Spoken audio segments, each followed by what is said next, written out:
So welcome everyone to our very first Cahokia Mounds State Historic Site virtual lecture series. We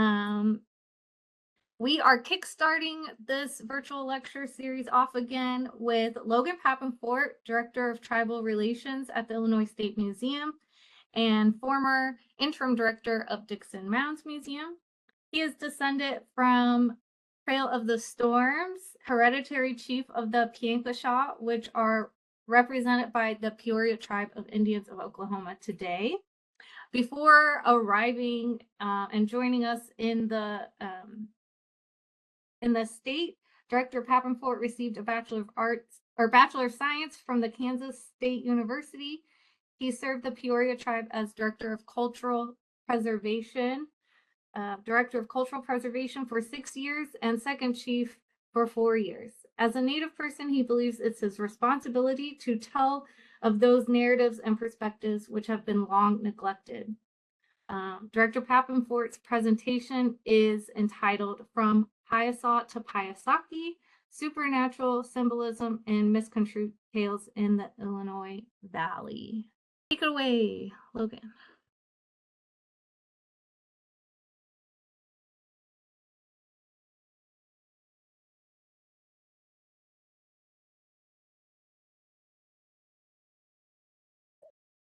Aya, Chekawea, Tepewanela Koke, Logan Pappenfort, Winswayane, Nile Pawalia, Nila Inoka. Hello, everyone. My name is Logan Pappenfort, and I am really excited to be here with you on this very cold day. And I think we have a really fantastic story to talk about today. And I hope to be able to share some perspectives with you about something that many of you are probably familiar with from maybe a new angle and talk about some fun history. So this is a presentation that's really close to my heart. It's one that has always fascinated me, just not only from a perspective as a Native person and someone with ties to this landscape we now call Illinois, but also as a really interesting way of how word of mouth and how history works. And so I really look forward to, being able to share this with you today. And I also thank Angela and Cahokia Mounds for inviting me to kick off this series. I think that is a tremendous honor. And I'm sure that there will be many fantastic speakers to follow me. All right. So to begin this conversation, I think it's really important that we start from the beginning of this idea, this cultural phenomenon of what the Piasa is.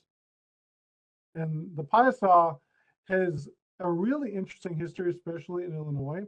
And coming to Illinois in 2021 from Oklahoma and Kansas, I didn't quite have a full recollection of how important culturally that was to this landscape.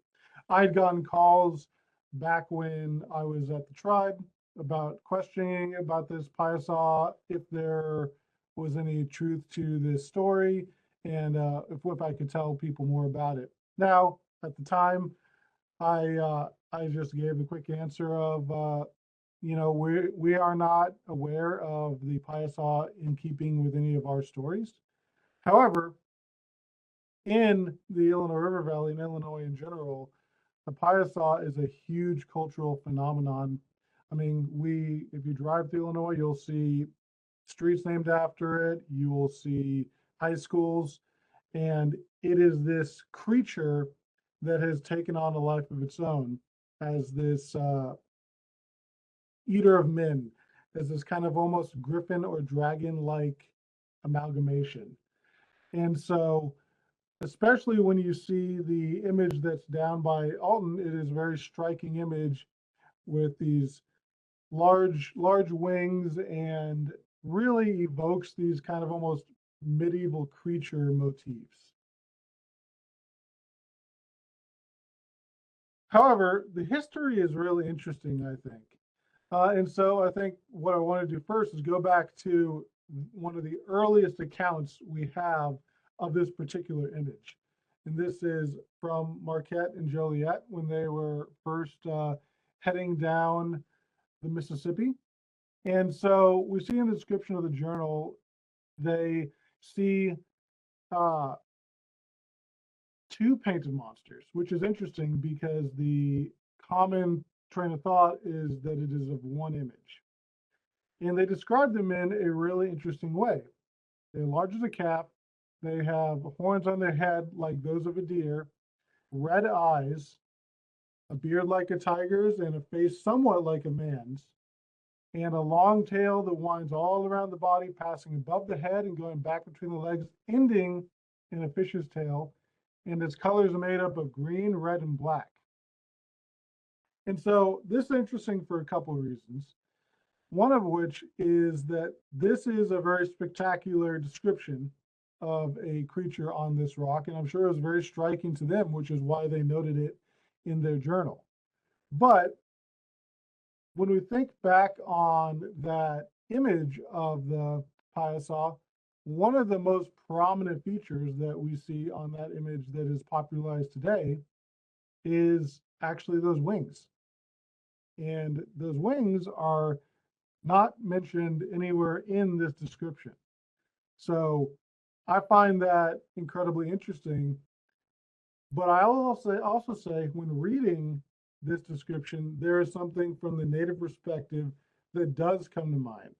That is something that is a dead ringer for this description. And that is a being that we refer to as Linapingia.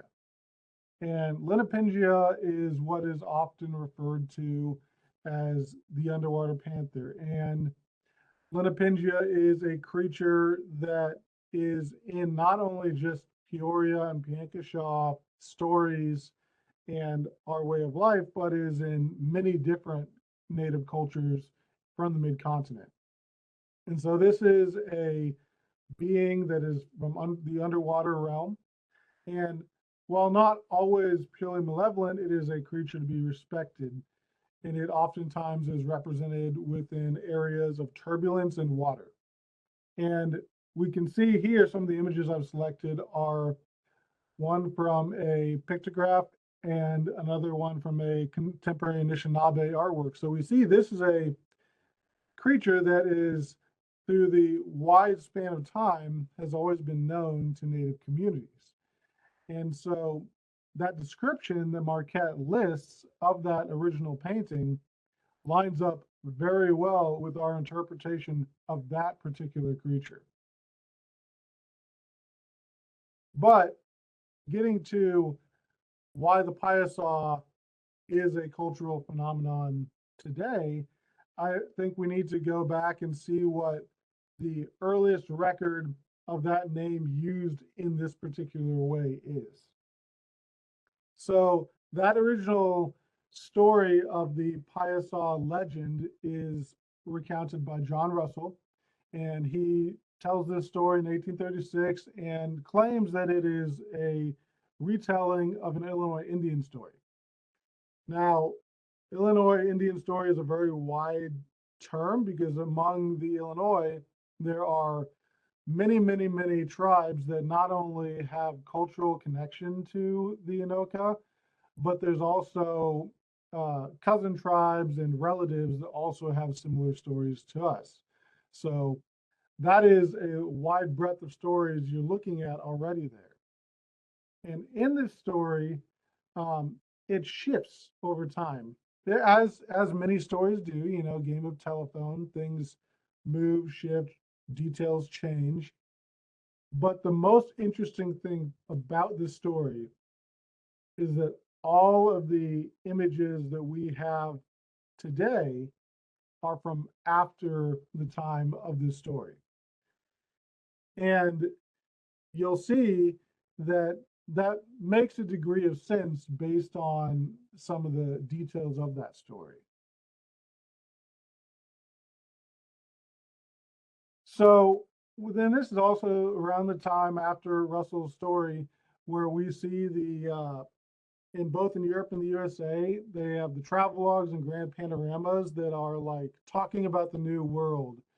And so this is when the myth of the Piasa really starts to take off. And you can see in these images from these catalogs in 1841 and 1854, we already have those wings showing up in those images. And so, hence, as this myth is growing in popularity and in strength. However, with this, there are a lot of inconsistencies of that original painting. And with that original painting, it's been lost over time. There are various evidence of it being destroyed through people shooting at it, it being eroded off the landscape, in a natural way. But there had been repaintings, and 1887 is the first documented reconstruction. And when they were doing those reconstructions, it's been said that they were copying the image as painted. However, once again, we get back to that from that McAdams 1887 example, we see those wings as being extremely prominent from the beginning, and it's also missing the double creatures that were mentioned in the original Marquette Journal.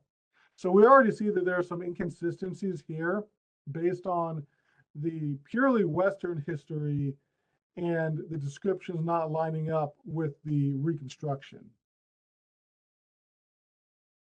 However, when we're talking about the Western side of this conversation, that description also matches up with a well-known feature to archaeologists. And so the Piasa has been a really good example of what archaeologists refer to as the underwater panther. And this is a piece of iconography that has been seen around the midcontinent in various ways, very deep in time. And so here are some various examples. We have a depiction from a Winnebago tribe citizen, as well as various objects that range time from thousands of years ago to more current. And so this created this idea of this Piasa archaeology, which also kind of took on another meaning in of itself, because, and I'm sorry to do this to you, but we're going to bring even more supernatural creatures into this conversation.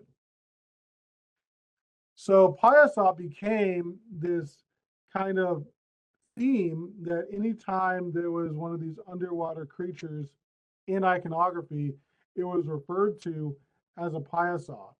And so it essentially came from Marquette's journal, the place name of the Piasas, and the story in it created this interpretation in archaeology of anytime there is a being that is horned serpent, Linapingia, any of these underwater beings became branded as a Piasa, which added to the confusion when it comes to this word. Another thing that is really interesting when you come to this is, we talked about John Russell's story, but the Piasas are also a place name. And this is a place name that predates that story. So essentially, there's a 1773 account referring to the bluffs at all, many of which a lot of you have probably driven right by along the Mississippi River, that are referred to as the Piasas. So this place name is embedded into the landscape and is a known place with that name, which is likely where John Russell got that name from, in combination with some other details that we're going to get into here. But I think it's really important that we honor the landscape and talk about this landscape has always been called the Piasas for a very good reason. But also, I want to kind of get into the details of that Russell account. So, in the John Russell story, the story was essentially a Illinois tribe had a man-eating monster that was named the Piasa and had this taste for human flesh. And it was terrorizing the village, and there was nothing to be done about it. And it became this huge problem. And its lair was in one of the caves on the bluffs. And however, many people were destroyed and eaten in this process of this creature. And the great Illinois chief was the one who was instructed through a dream to come and overcome this monster. And the monster was vanquished. And the image was put on that bluff to commemorate that event. Now, that to me evokes a lot of feelings of a lot of stories in Western culture of this like hero mythos of the hero vanquishing the evil creature and then commemorating it in some way. However, I think this story is a mistelling of a different story, which I'm very grateful to be able to share with you. So in our tradition, we have Asakuna, or winter stories, and here's Taukanungwa. Taukanungwa, or Trail of the Storms, was George Washington Finley and was the last hereditary chief of the Piankashaw. He was interviewed by anthropologists in 1895 to document his language, but also to share his stories. And the story that he shares with these anthropologists, one of which includes a individual with some similarities in some ways to this account. And in this case, it was not a Illinois chief, but it was actually one of our culture heroes, Wiskachaqua. Wiskachaqua is a being in a supernatural figure that we see in many of our stories, but he was a very powerful being in the first being in many interpretations. So in this story, and I'm going to be able to tell it to you in a little bit more detail because our tradition with these stories is we can only tell them during the winter months. And I think for most of us looking outside in the Midwest right now, we are certainly in those winter months. So in the story was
but it is a very different story than that John Russell story.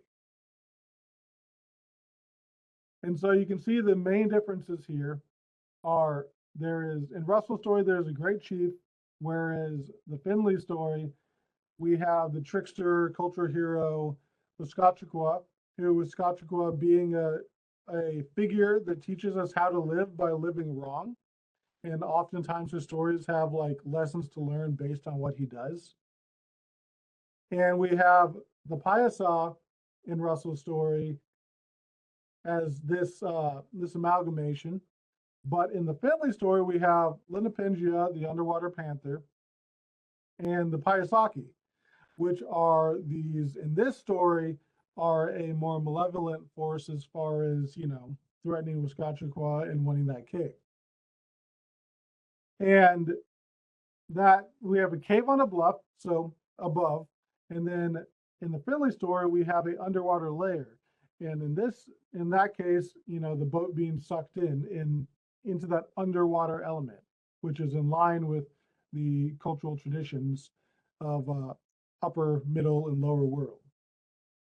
Russell's account is a specific location, whereas Finley's is that more generalized location because this is a story that can be told in many settings. And as would make sense with a story that is being told in the Asakuna tradition. So the interesting thing here is that the word Piyiihsaki and the word Piasa have a lot of similarities. And so what I believe has happened here, and I'm not the only one to think this, but this story has essentially been garbled by John Russell. And this retelling of this story is told in a way that is more fitting with the worldview of a Western perspective, but is told with elements still intact from that story that my ancestors told.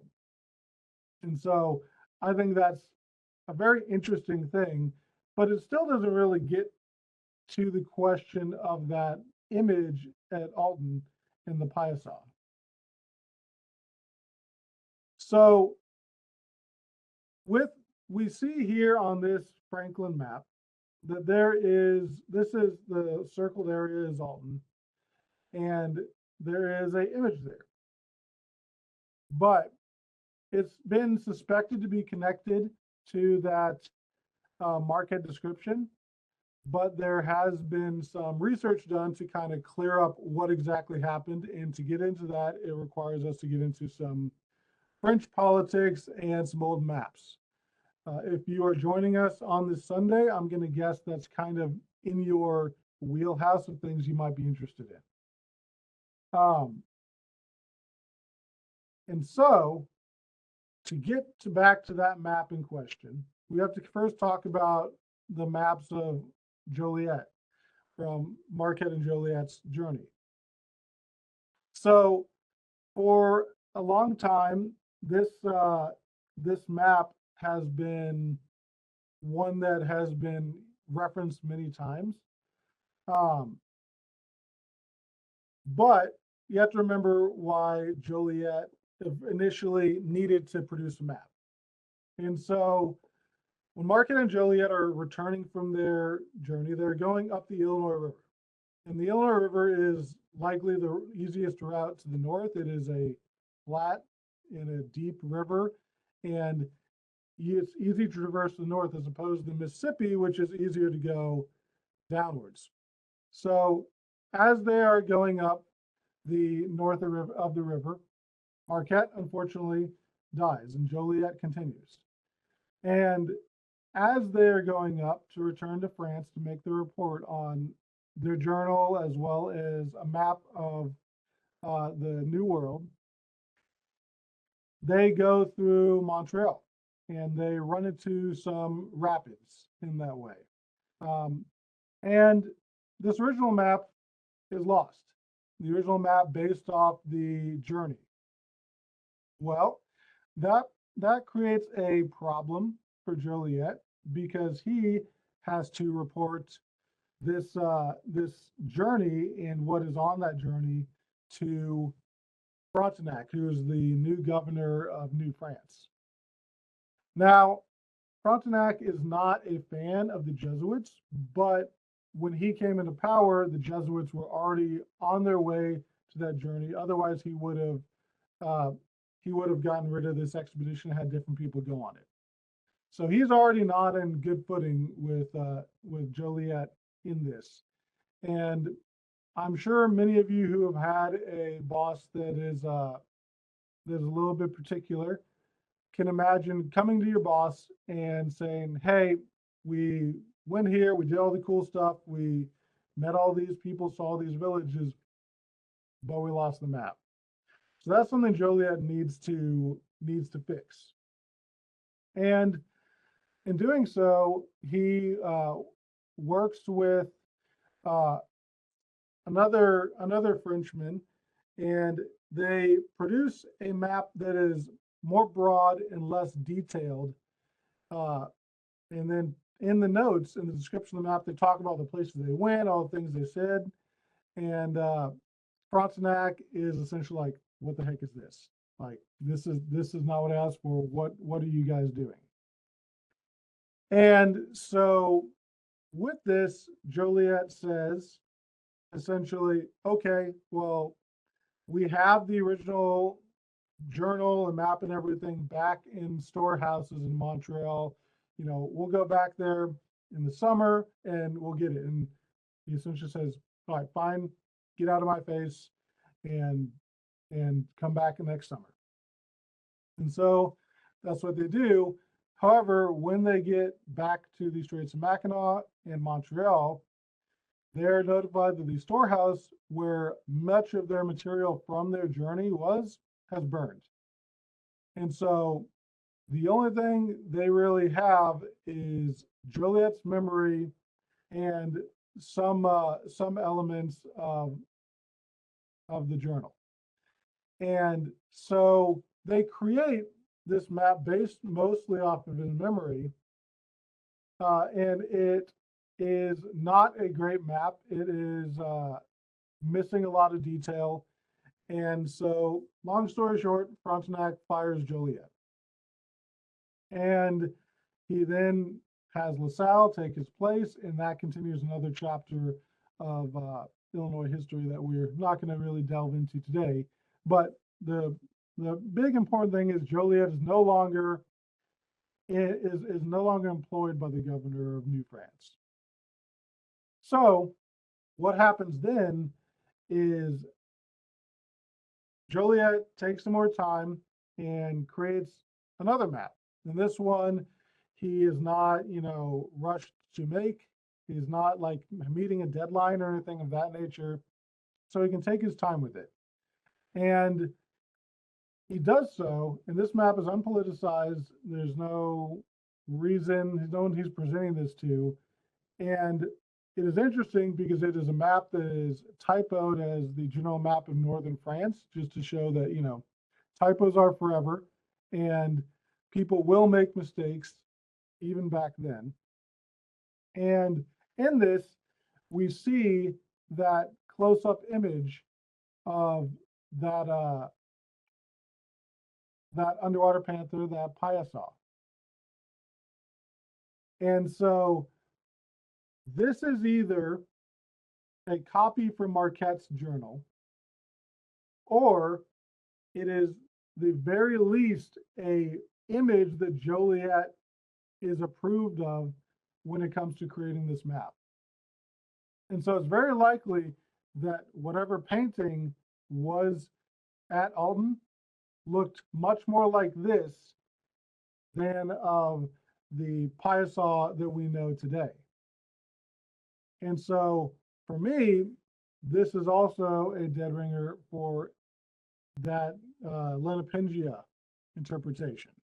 This to me looks very akin to that being, as opposed to the being that John Russell talks about. So to kind of go over this idea, the word Piasa is a term that John Russell coined, and he says that it means devourer of men. Now, there's no translation like that in Payiihsaki. So the word Piasa is actually pulled and derived from the root word of Piasaki, which is Piasa, which are the supernatural little people that inhabit water waves and caves, and is also a place name along the Mississippi or the Mississippi, which is most likely derived from Toanangwa winter story. And the image itself at Alton is likely that of the underwater panther or Linapingia. But I also wanted to take this time to teach a little bit about the Piasaki, because when we talk about the Piasa, it's a very important thing. And I think that it's also important to know the real meaning behind this being. So the Piasaki, or little people, as I said, they can be tracked on a rock and their footprints were still visible at the end of that Finley story. So they are based off interviews with Finley from Gachet, who is an anthropologist. They are half men, half bear, and so there are we have a lot of stories about them, and they swim in water, rivers, and timber, and they're usually only males, and there are always a pair of them, so they always come in two.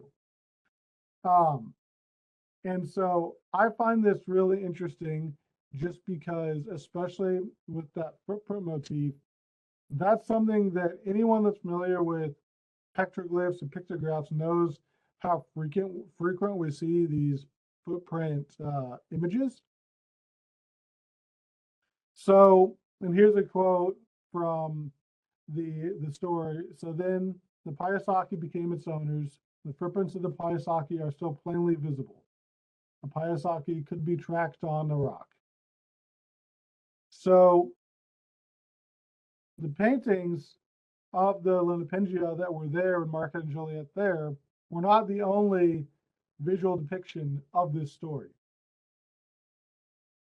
At Alton, at a short distance away, there was a perfect pair of footprints, according to McAdams in 1887.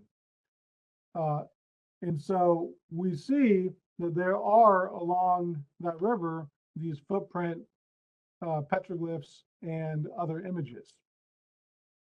And we also see, in some proximity to these images, there are these bisected angles. A lot of times they're called turkey trails, and they are often in association with the underworld.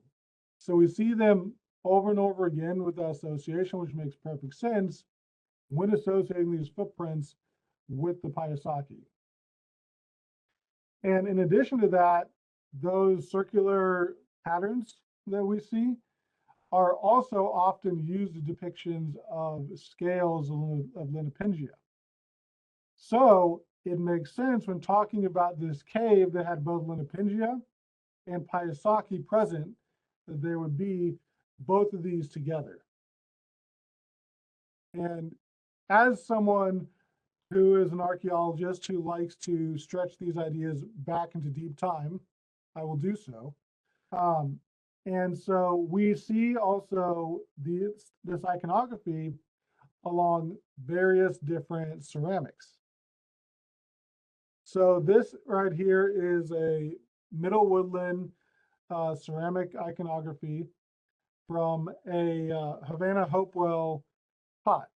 And you can see that there are those turkey tracks denoting the underworld, and the footprints denoting the Piasaki on this pot that is 2,000 years old.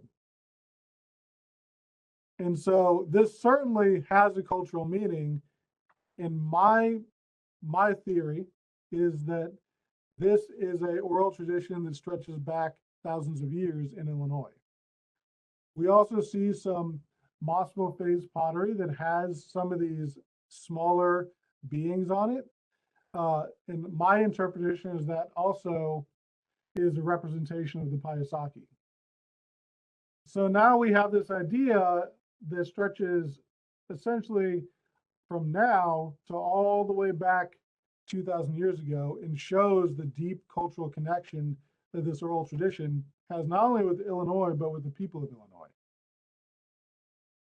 And also, it has those footprints are not just in one spot.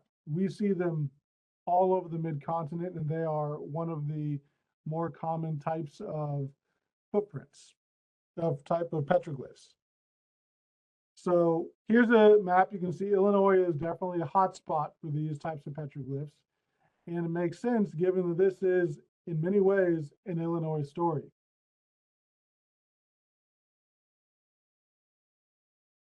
And here we have some of the various petroglyph images. One of the ones that I like a lot is this first image in the middle. You can see that there is what almost looks like a bear footprint and a human footprint next to each other, which goes back to that duality of these beings and that interview of them being part bear, part human, and being these supernatural pair of little people or supernatural, respectful, and powerful beings. So with that, I want to open it up for Q&A. We'll also thank everyone that contributed to this. I am a small part of a lot of this information. I add my perspective from the native side to it, but a lot of this research was done by previous archaeologists and historians, as well as community members. Dwayne Essery, David Costa, Michael McCaffrey, Vince Stepanidis, and Scott Shoemaker. I wanted to make specific call outs to them as far as contributing knowledge to come to this conclusion about what the Piasa is and what the story really means today. So, Mission Ewe, and I will now look at the Q&As.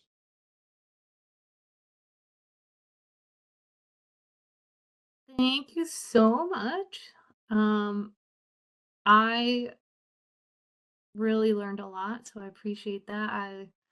I love seeing the underwater panther on artifacts and seeing its variations. Amanda said, "This was so fun and informative. Thank you for sharing this winter tradition with us." And then Seth said, "Logan, have you heard of the Inca traditions regarding chosen children and the footprints/spiritual path along certain waterways? There seem to be interesting overlaps in the traditions you mention." I'm not super familiar with that, Seth, but that's something that I definitely will look into. I'm always looking for other cultures and how they intersect with these beliefs, because I'm a huge proponent of people don't go unchanged for 2,000 years, and these traditions intersect with each other in really interesting ways. So I'll have to look into that. I appreciate you bringing that to my attention. And then Sandy asked, "Who painted the picture on the cliffside in Alton?" So the current painting was done by various people over the years. I'm not sure who the current painting is, but I know that it was Herbert Forcade in one of the earlier ones in 1923 that did it. But yeah. Alessandra says, "I'm not sure if this is an element of traditional storytelling, since the underwater panther is associated with turbulent water and underwater caves. Could the original petroglyph have been a landscape marker or a warning of dangerous waters in that section of the river?"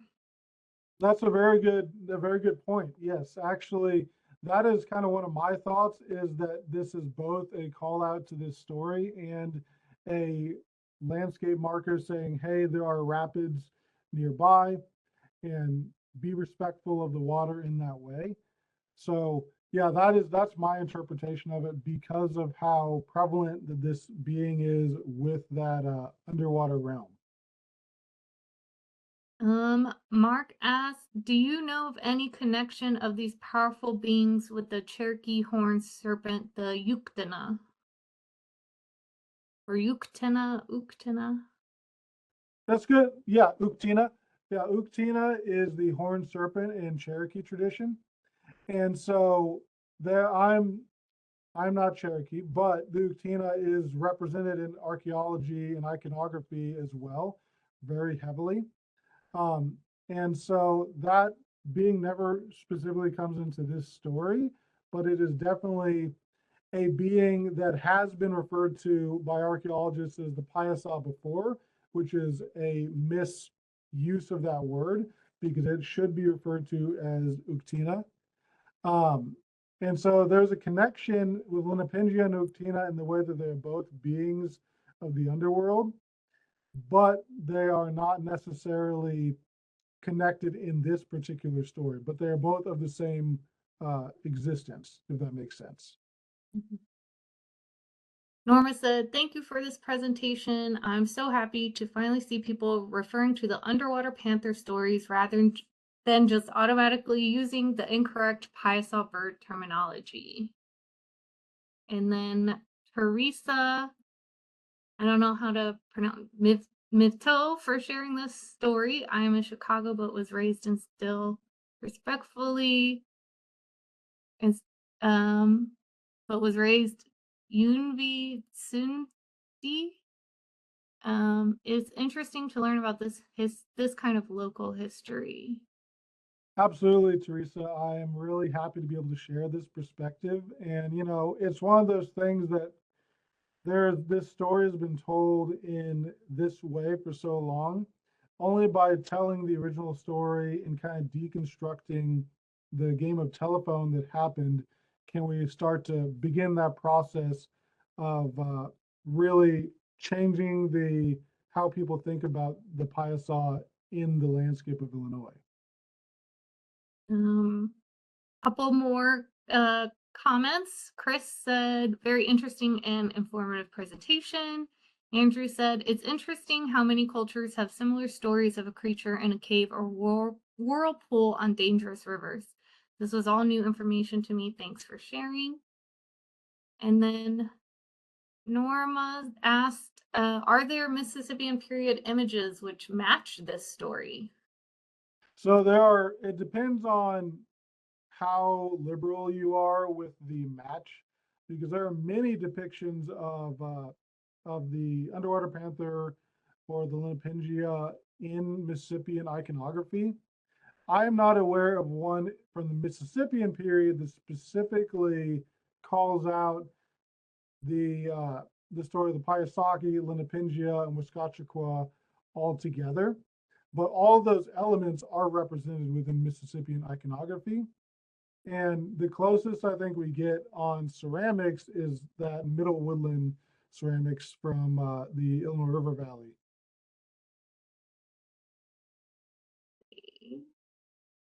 You Chris asks, you mentioned a 2005 publication of interviews which provides the winter story. Can you provide the reference? Sure can. So this book is the Peoria and Miami winter stories. It is if you Google Miami and Peoria narratives and winter stories, it will come up. And this has a lot of these stories that we're talking about as well as others. And this also has it written in our language as well as English. Okay. I hope I spelled Miami Yep, you got it right. Okay. I have a question. When I see imagery, iconography of the underwater panther and also the winged serpent, it looks I don't want to say the same, but it looks very similar. Would that be would they be the same creature, like shape shifting, or are they two separate creatures? And I guess I have another third question. Would that be why the Piasa painting on the wall has the wings? So they're two separate creatures. the Octina and the Linapingia are separate creatures that fill similar purposes. And Cherokee has some very specific traditions with the Octina. So I don't think that they're necessarily the same creature. And Linapingia for us doesn't really have transformative properties in that way. So that, and also the reason of the wings on the painting wouldn't necessarily make sense, because if there were wings on that painting, I really think Marquette or any accounts of that would have had those wings mentioned, especially with how large the wings ended up. Like if I'm looking at that painting today, one of the first things I'm writing down is about the wings. But yeah, I think that, you know, Octina definitely has a part to play in this like landscape, especially when it comes to these different beings. But I think that what we're looking at here is specifically Lunapingia. Okay, cool. Thank you. I also have another question. Just, I guess, a clarifying question about proper terminology. When we talk about the different Illinois tribes, archaeologists and historians have used the word Illinois. Is that appropriate or Nope, correct? that's No. not correct. We've never called ourselves Linowik. That's something that was popularized by the French. Anoka is how we've always referred to ourselves. So that's something that Temple got wrong when he was writing his original book about all the different tribes in Illinois. And it's kind of something that stuck for a long time. And so Illinois is never something that we've identified with. Even Illini is never something that we've identified with. For us, it's always been Anoka, which is Okay. Inohka. Inohka. Okay. Thank you. Does anyone have any other questions or comments?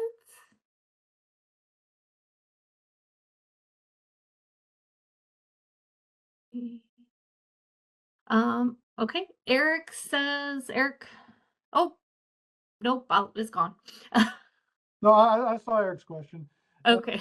It was how I feel about the way that the image is marketed in Alton. And for me, you know, when I see the images marketed and when I see like high schools have the Piasa as a mascot and things like that, I mean, I don't have an inherent problem with it, but just understand that the Piasa in the form that people are thinking about the John Russell account is just totally not something that is native. And at this point, that story has been being told for over 100 years. So it is a story that is within oral tradition, but it's not one that's based off a native story. It's one that's a mistelling of a native story. So I think that's an important distinction. But I don't have any animosity when I see that. I mean, I know and I've met people that are very proud of the Piasa story and image, and they have every right to be proud of it. But they also have the right to understand the history and where that actually comes from. Mhm. I think this presentation definitely has educated me and a lot of other people, and hopefully we can all keep that in mind. Rebecca says, hello, thank you so much for your presentation. I was wondering if you had any good book recommendations for the stories of the underwater panther with oral histories. I think that would be the Miamia book, Miamia and Peoria stories. Yeah, and so there is also another one. I don't know why I have all these books within arm's reach. This is another one by David Costa. It is much more in depth, uh, and it's as long as the earth endures. And it's another storybook, and it has a lot of these different stories from our communities in it. But it is much more linguisty And so if you're looking for an entry point, this book is much easier accessible as far as reading through it. But if you're still interested, that As Long as the Earth Endures is a good follow-up. Okay. Thank you, Alessandra, for Yeah, posting the Alessandra's on links top for of it. everyone. I know. Let's see. Teresa says, I appreciate you acknowledging that distinction. Excuse me. A lot of our stories from various nations are mistranslated / changed over time, and not often are we given opportunities to correct and share the origin and teachings. Absolutely. I think that's what's really important about this whole conversation is having the opportunity to tell those perspectives that have been often ignored. And so that's what I've been trying to do since I came back to Illinois from Oklahoma in 2021. And my family was removed from the state in 1818. So it's been a really privilege to be able to educate people. And I've been pleasantly surprised how receptive people are to hearing the true stories and perspectives. And then last question, also thank you, Amanda, as well for sharing a link. Seth says, do you think there are any similarities between misinterpretations of the Piasa and any lost / hidden meanings of pre-Columbian iconography? And do you have any book paper suggestions on this topic in particular? So I think that, there is a lot about iconography from, pre-contact that has been written about. Unfortunately, a lot of what's been written about is from the perspective of that archaeological lens. There hasn't really been anything that has talked about iconography in a way from that indigenous archaeology combination perspective, which is something that, I have an intense interest in. Iconography is one of those things that I really like to do research on, and I like to dive into the Proto-Algonquin languages to see, okay, what is this root word and how does it relate based on the translation that we see today. But I don't know if there's a native perspective source for iconography yet. I'm sure that there will be someday. I just don't think all that research has been done in an accessible way. Mm. Yeah, that would be really interesting to look at. Always that native perspective is important for us to understand what we're wanting or trying to learn. So it's 2:01. Appreciate everyone who's joined and asked questions. Thank you so much. Thank you so much, Logan, for kickstarting our virtual winter lecture series. Is great, and we got to hear a winter story. So thank you so much for sharing that. Very special. I'm gonna plug our next lecture it's on February 22nd, I believe, at 1 p.m. and it will be Reinterpretations of Ancient Spyro, the Ritual Realm of the Mississippians, and that will be by Eric Singleton, who is the McCaslin Chair of Cowboy Culture and Curator of Native American Art and Ethnology at the National Cowboy and Western Heritage Museum. And it's also on WebEx, so if you haven't registered for that, the link is on cahokiamounds.org/events. So again, thank you so much, everyone, for participating, and thank you, Logan, for your presentation. Thank you for having me on, and thank you everyone for spending this afternoon with us. It was fantastic.